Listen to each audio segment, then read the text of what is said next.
Some people in India believe that J. Sai Deepak is a very intelligent guy, he's a very intellectual guy. So today we are going to watch the podcast of J. Sai Deepak with Ranveer Allahbadia and see whether his claims are right or wrong.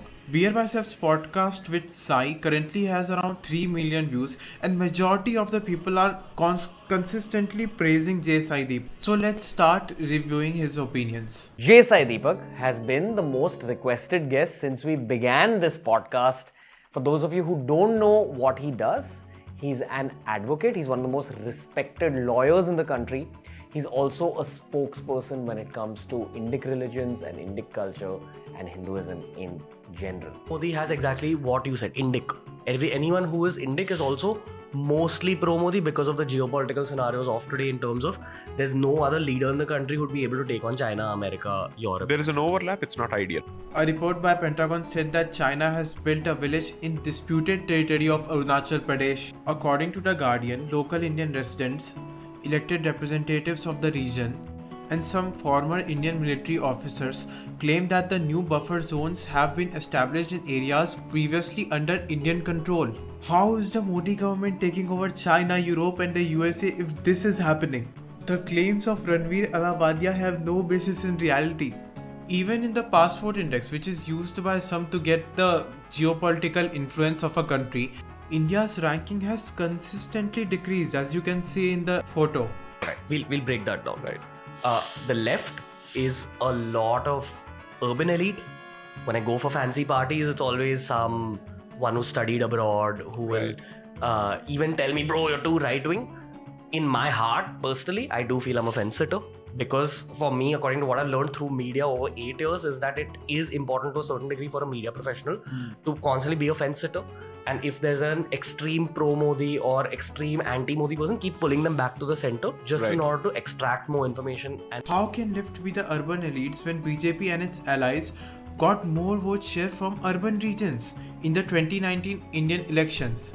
As suggested by a survey done by Axis My India. I don't think Ranveer thinks much before speaking.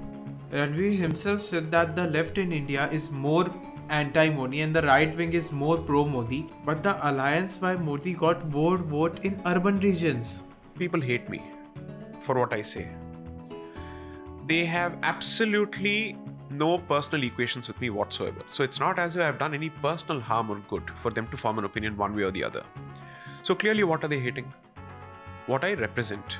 Sai Deepak has given plenty of reasons for normal people to hate him. In one video, he said that people like D. Raja Singh should be respected to the core. He shares a lot of crimes done by Muslims but no crimes done by Hindus. Despite the fact that the crime has nothing to do with the one's religion and people from every religion commit crimes. Crimes are not exclusive to people from a particular religion. In fact, the share of crimes done by Muslims in India is nearly the same as their proportion in the population of India. But these people don't look at facts. They only care about their feelings and narratives that most people media has don't set know for Mr. them. Modi on a first-hand basis. So what is it that they are hoping, or what is it that they are actually channeling their anger towards? He, according to them, represents the crystallization of Hindutva at the highest level possible. Political Hindutva, which is to say where state power is openly Hindu.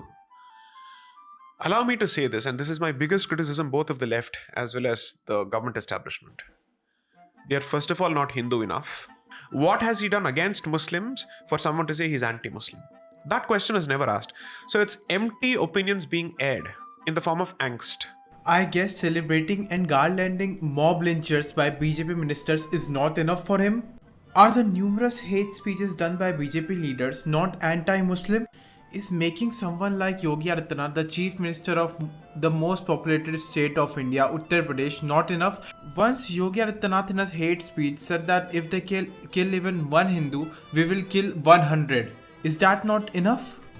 BJP literally okayed the release of convicted rapist of Bilkis Bano. One MLA said that they are Brahmins, good sanskar. What more does people like J. Sai Deepak want? How much more hatred do these Hindu nationalists want? So the point is, safety of Bharat or the way forward is in preserving its accommodating character, and that character will be preserved only if it remains Hindu majority. Okay. The idea that Hindus are somehow better than other religions and they are more accommodating, Hindus need to be the majority or people from other religions will kill innocent people, is very dumb and very wrong. A survey done by Pew Research has shown that Muslims, Christians, Sikhs and Buddhists are literally more accommodating to other religions than Hindus. All of them were willing to accept people from other religions as neighbors more than Hindus of India. There are good people willing to accept people from other religions in every religion, and there are bad people who are not willing to accept other religions and who hate other religions in every religion. In many Muslim majority countries, people from many religions live in relative peace. Countries like Albania, Indonesia, Kosovo, Azerbaijan all have majority Muslim populations, but people from other religion also live in peace. In many Christian majority countries too, people from every religion live in relative peace.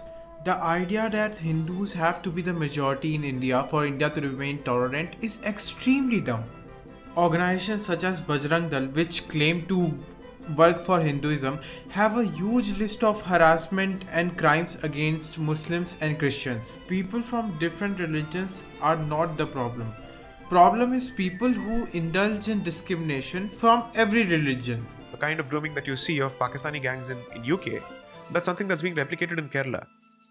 I would use the word sexual grooming and religiously profiled sexual grooming. A Home Office report in UK said that although it is hard to determine the ethnicity of the perpetrator, the offenders are most commonly white. Some studies showed that 14% were defined as Asian or Asian British, which is the Pakistani ethnicity. This shows that the grooming is not limited to a particular ethnicity like Pakistan. It is done by a lot of people from every ethnicity. And of course, any ethnicity which has more people in poverty will show a higher representation in any type of crime, and similarly any ethnicity which has huge number of young males will also show a disproportionate amount of criminals, because crime rate among young males is the highest. An Indian Express article from literally today shows that a crime was committed by an Indian too. This is because crime is not exclusive to any ethnicity, any country or any religion. Everybody can indulge in crime, and all of them are wrong, of course.